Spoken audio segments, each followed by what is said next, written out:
Jake Morgan was lost. Thick trees stretched out in every direction. Strange plants glowed faintly under the alien moon. The air was heavy, and the sky above was a strange green shade. His breathing was fast, his boots sunk slightly into the soft, mossy floor, and his communicator was broken crushed when he fell running from the crash site. He'd come to this planet, Veralia, with a team of explorers, hoping to collect samples, but the moment they landed, something attacked. Now Jake was alone, no signal, no weapon, no clue if the others were alive. And then the ground trembled. At first, Jake thought it was just his fear, but no, the vibration grew stronger. Birds flew from the trees in panic. The moss rippled like water. Jake froze. Thump, thump, footsteps. Heavy, massive. He dropped to his stomach and crawled behind a rock. Slowly, he peeked around it. And then he saw her. She was a giantess, nearly 20 feet tall. Her skin was a pale gold, smooth like silk. Her silver hair flowed behind her like a river of light. She wore armor made of metal and bone. Her deep violet eyes scanned the trees, then stopped. On him, Jake's heart almost stopped. Her lips curled into a smile. A strange, playful smile. And then she moved, faster than someone that size should move. Trees parted like grass. Jake jumped to his feet and ran. He didn't look back. Branches whipped his face. Roots grabbed his ankles. He didn't care. He had to get away. He had no weapon, no escape pod, nothing. Behind him she laughed. Not a deep monster laugh. A soft, amused one. Like a child chasing a pet. Jake ran until his lungs burned. Then he slipped. The hill was steep and covered in soft mud. He tumbled down, hit a rock, and everything went black. When he woke up, it was dark. Stars twinkled above through breaks in the trees. His leg throbbed. He tried to move and couldn't. She was standing over him, the giantess. Her face was calm. Now, curious, she crouched slowly, her knees shaking the ground. One hand moved toward him. Jake held his breath. This was it. He'd be crushed, eaten, or worse, but she didn't hurt him. Instead, she gently touched his chest with 2 fingers. A soft hum came from her armor, and her eyes glowed. Your body, she whispered. Her voice was soft, musical. It's perfect. Jake couldn't speak. He couldn't even think. What did she mean? Do not fear me, human, she said. I'm not going to eat you. Jake's voice came out as a broken whisper. Then, what do you want? She smiled again. Your DNA. Jake blinked. What? Before he could say another word, she lifted him easily in one hand, like he weighed nothing. He struggled, but her grip was firm yet gentle. She brought him close to her face and studied him. You're very important, she said. And rare. She turned and began walking through the forest, carrying him like a treasure. Jake looked up at the sky, completely stunned. What had he gotten himself into? This was not just survival anymore. This was something else entirely. Jake expected pain. As the giantess carried him deeper into the alien jungle, his mind raced with worst-case scenarios, experiments, cages, maybe being sliced open. But none of that happened. Instead, she hummed. Yes, ummed. Her voice was calm, low, and soft, like a lullaby echoing through the trees. It made no sense. Nothing made sense. Jake didn't know if he was her prisoner or her guest. They reached a tall cliff hidden behind a curtain of vines. The giantess stepped through them like they were water. Behind the vines was a metal door, huge, ancient-looking, and covered in glowing runes. She pressed her palm to it. With a click, the door slid open, revealing a wide tunnel carved into the rock, glowing with faint blue lights. The air inside was cooler, clean, and oddly human. She walked inside.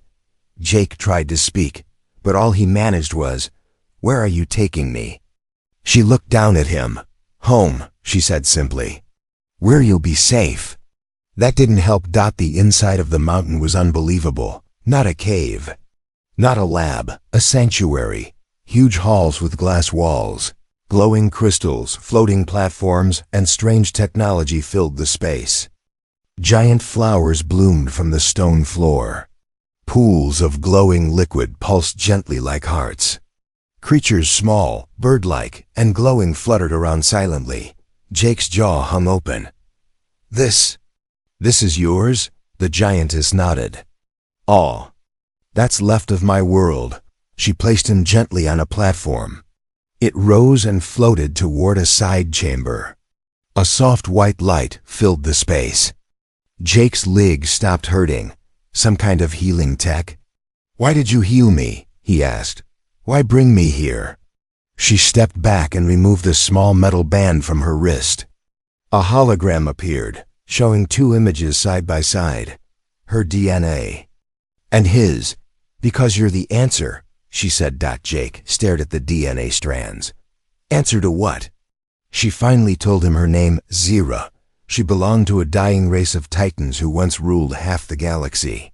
But a genetic plague had made them sterile. Their scientists had searched across thousands of worlds for compatible DNA. They found nothing. "Until now. You're the first human whose genes match ours," Zira said, her voice calm, but with a sadness behind it. "You're not just a match, you're our only chance."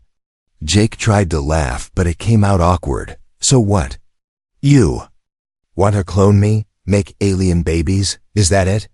Zira tilted her head. "We want to survive. You can help. That's all."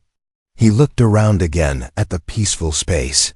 The calm, the loneliness in her eyes. He expected monsters. He found ruins of a once great civilization. "You could have taken me by force," Jake said slowly. Zira nodded. "Yes, but we don't take, we ask." She stepped closer. "Will you help us, Jake Morgan?" He didn't answer, not yet.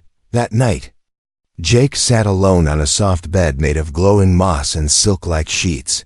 He was clean, fed, and alive. He looked up at the glass ceiling and saw stars he didn't know the names of. He thought about Zira, about her voice, her pain, her hope. He wasn't locked up. There were no guards. He could leave, but instead, he stayed, because something deep inside told him this wasn't a prison. It was a beginning. Jake didn't sleep. He lay on the strange, glowing bed, staring at the alien stars above. The ceiling was made of glass or something like it, and beyond it, moons drifted across a green sky. His mind was stuck on one thing. "You're not just a match. You're our only chance." Those words from Zira echoed again and again. Why him? He was a nobody back on Earth, just a field explorer, not a soldier, not a scientist. Definitely not a hero. So why was his DNA so special? By morning, if it could be called morning on Veralia, Zira returned. She didn't knock. Just stepped in like the air around her belonged to her. In her hands, she carried a shimmering blue cube. She placed it in front of Jake. The cube floated and opened, revealing a 3D image, a hologram of his body, spinning slowly. Beside it, another figure appeared. Not human, taller, broader shoulders, different organs. It looked like Zira, but male. "This is what we lost," she said, pointing to the second figure. "Our males died generations ago. The plague hit them first. Then us." Jake sat up slowly. "And you think I can bring your people back?" She nodded. "Your DNA has something. A sequence we believed was extinct. A dormant gene that can replace the broken part of ours." Jake stared at the hologram. The human version of him was glowing. Highlighted sections pulsed like tiny lights. "And what if I say no?" he asked. Zira's expression didn't change. "Then you leave." "I will not force you." That surprised him. "No cage? No begging?" Zira turned toward the wall. "We've begged enough. Across galaxies, across centuries. We hoped for a miracle. Now we found one. But we won't destroy it just to save ourselves." Jake stood. limped forward. Why me? I mean, what are the chances? Zira gave him a small smile. 1 in 9 billion, and still here you are. She led him to another chamber. Inside were stasis pods. Dozens, each one holding a female like Zira giant. Sleeping, motionless. Their faces peaceful. Their bodies still. These are our last, she said quietly. The last hope of my kind. Kept in deep sleep until a solution is found. Jake's throat tightened. I thought I was just surviving, he said, almost to himself. But this is bigger. Zira looked at him. You don't have to decide now, we can wait. But know this, we will not last much longer. As they left the chamber, Jake glanced back one more time at the sleeping titans. And for the first time, he didn't feel like a prisoner. Or even a guest. He felt responsible. Later, Jake explored the mountain on his own. No guards. No chains. No locked doors. Just him and his thoughts. He found a garden full of alien plants, glowing softly, releasing a scent like vanilla and rain. He sat by a pool and dipped his hand in. The water was warm. Zira joined him again. She didn't speak. At first. Then she said, I don't need your body, Jake. I need your trust. That hit differently. Jake looked at her, not as a giantess, not as an alien, but as someone who carried a burden alone for too long. He still wasn't sure what to say, but maybe, just maybe, he was ready to listen. Jake was smiling, not because he was happy, but because he was confused, angry, curious, and scared, all at once. He walked alone down a silver hallway inside the mountain. Lights pulsed gently along the walls. Every door opened for him.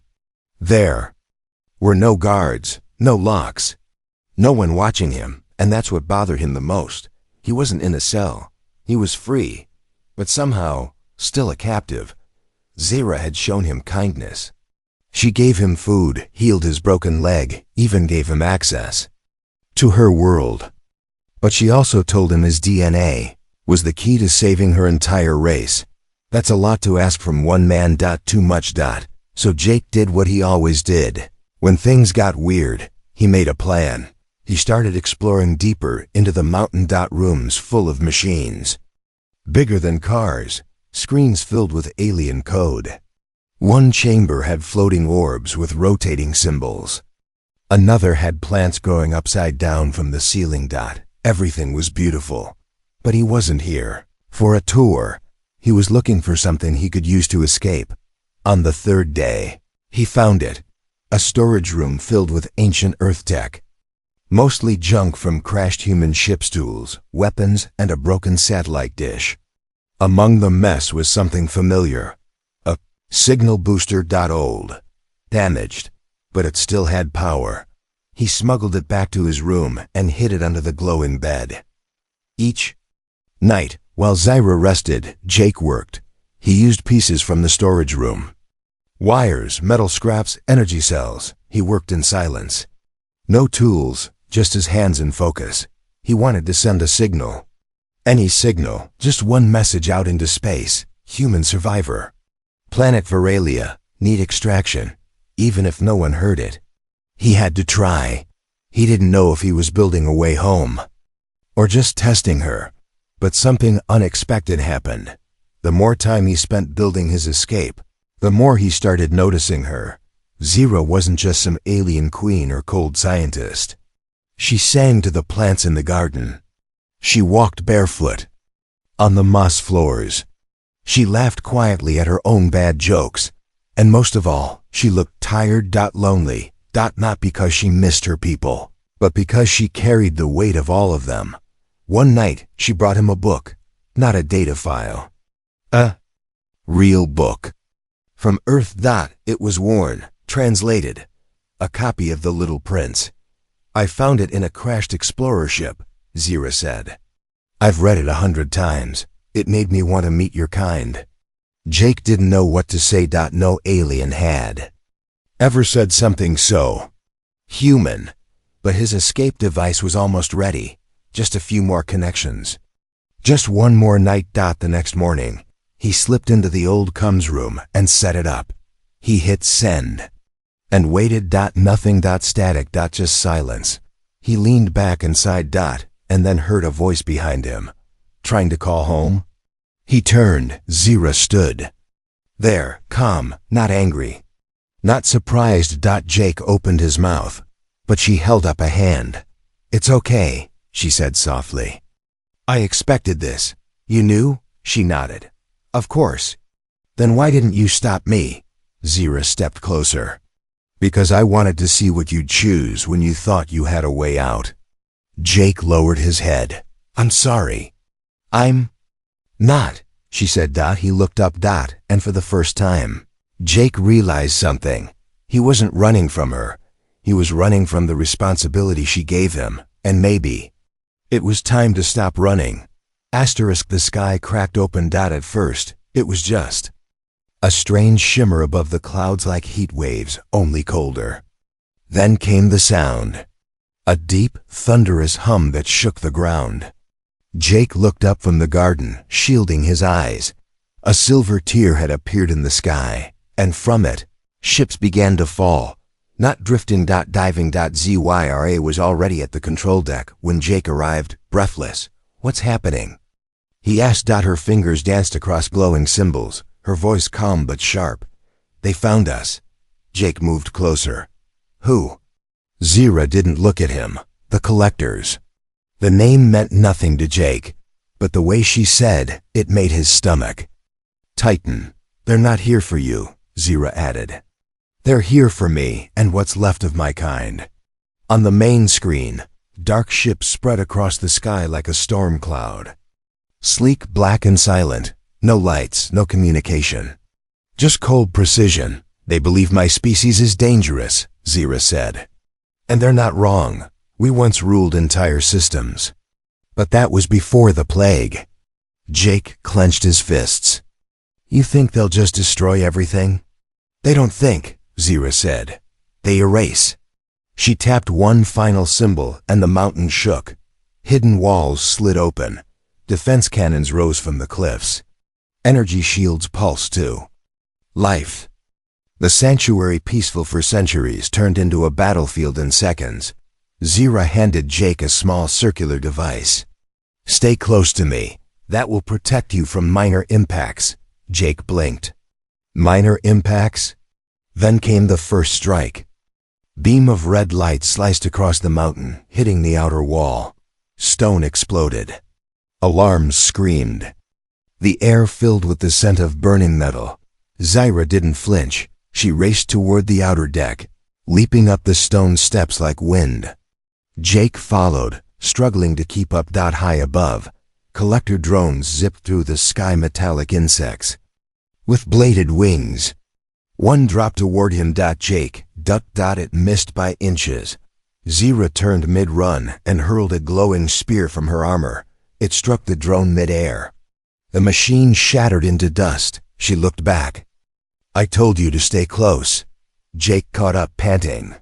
You've got a funny way of asking for help. Zira gave a half smile, eyes burning with fire. Then help. Together, they reached the central core, an open chamber where energy pulsed. Through massive stone columns. This is where I keep the sleeping ones, Zira said, her voice lower now. If they reach this chamber, we lose everything. Jake looked around at the stasis pods, glowing softly like stars in the dark. I won't let that happen, he said. He grabbed a weapon from the wall, a pulse cannon. He didn't know how to use it, but he didn't care. He took position at the door and waited. They came like shadows. Fast, silent, deadly. Jake fired. The cannon kicked hard, but he hit one drone square in the chest. It crashed into the wall with a burst of sparks. Another charged at him from the left, but Zira intercepted, slamming it into the floor with a punch that cracked the stone. For every drone they took down, two more arrived. Jake gritted his teeth. There's too many. Zira's breathing was heavy now. A cut across her arm bled golden liquid. She ignored it. We have to overload the core, collapse the mountain. Jake's eyes widened. What? We'll be buried, she nodded. But they won't get in. They'll never touch the others. Jake looked at the stasis pods. At Zyra. At the cannon in his hand. He made his choice. Do it. Zyra moved to the control pillar. Symbols lit up as she touched them. The hum of energy grew louder. The walls shook. Jake turned and fired again. Covering her. More drones fell. The countdown started. 30 seconds. Zyra stepped back, weak now. Jake ran to her, pulled her arm over his shoulder. We're not dying here, he said. There's nowhere else to go, she whispered. Jake smiled through the chaos. You forgot something. She looked at him. I sent a signal. The roof. Above them exploded. Light flooded in. A ship human descended fast. Ropes dropped. A voice crackled through a speaker. Jake Morgan. Extraction window open 15 seconds. Jake didn't hesitate. He lifted Zyra as high as he could. The ropes latched. Wind whipped around them. The core chamber glowed brighter. The mountain started to break. Stone cracked. Light poured out of the walls. The collector drones turned and fled, but it was too late. As the ship pulled them into the sky. The sanctuary exploded below. A shockwave of blue energy swallowed the cliffs. Silence followed, and then they were gone. Asterisk. Jake had never felt this heavy, not because of the wounds or the exhaustion, though both clung to him like fire and frost, but because Zyra wasn't waking up. She lay still on the medbed inside the rescue ship, her skin dim, her breathing faint. The golden blood on her arm had stopped glowing. Her armor was cracked. She looked smaller, somehow less like a towering alien, more like someone who had given too much. The med drone scanned her silently. Jake sat beside her, fists clenched. She had saved his life more than once. And now it was his turn. The human ship Starfinder 13 was old, run down, and barely holding together, but the crew had responded to his distress signal just in time. Captain Reed, a no-nonsense woman in her 50s, stood near the control panel, arms crossed. You brought an alien aboard, Jake. A big one. Want to explain? Jake didn't flinch. She saved me. Saved all of us. Reed raised an eyebrow. Her kind killed dozens of colonies in the last century. Jake looked her dead in the eye. Her kind is gone, and she's the last one trying to fix it. The captain didn't respond right away. Just stared at Zyra through the glass wall. She's bleeding out, Jake said. If you're not going to help, just get out of the way. Reed sighed. The medbay's yours. Don't make me regret it. Jake stayed with Zyra for hours. He cleaned the wounds the drones couldn't reach. Fed data into the ship's medical AI to decode her alien physiology. Connected her to the remaining energy cells they'd salvaged from the mountain. Still, she didn't open her eyes. Hey, he whispered, brushing her silver hair out of her face. I know you're stubborn. I get it, but you can't just check out now. Not after everything. Her chest rose. Barely. Jake leaned forward, his voice low. I ran from this, from you, from the weight of what it all meant, but you didn't. You stayed. You fought. He placed his hand gently over hers. I'm not going anywhere this time, you hear me? I'm staying. 2 days passed. The ship moved toward Earth's orbit. The crew avoided Jake. Whispers spread fast: alien threats, mission violation, unauthorized rescue. But Jake didn't care.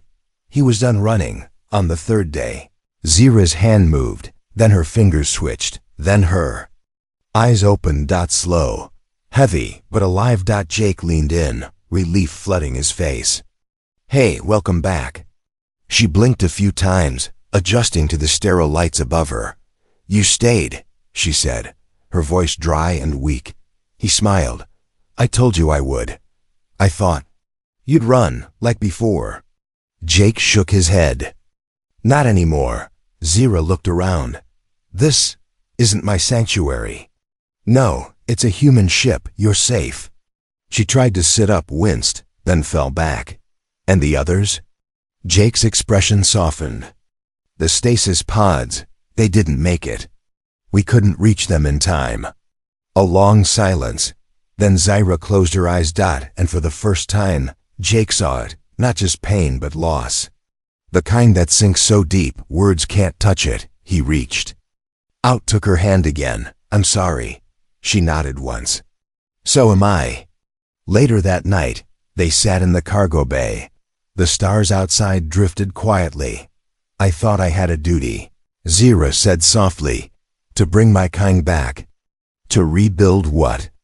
We lost, but I was wrong. Jake listened. My people are gone, she said.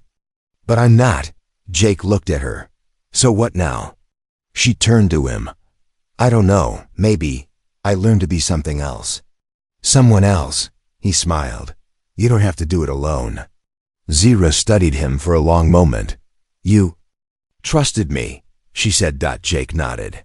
And you gave me a reason to. She leaned closer, their foreheads almost touching. Then maybe, she whispered, there's still hope. Asterisk, the earth hung quietly in space. Blue, green, full of life. Jake stood at the main viewing deck of Starfinder 13, hands in his pockets, watching the planet he once called home slowly grow larger in the window.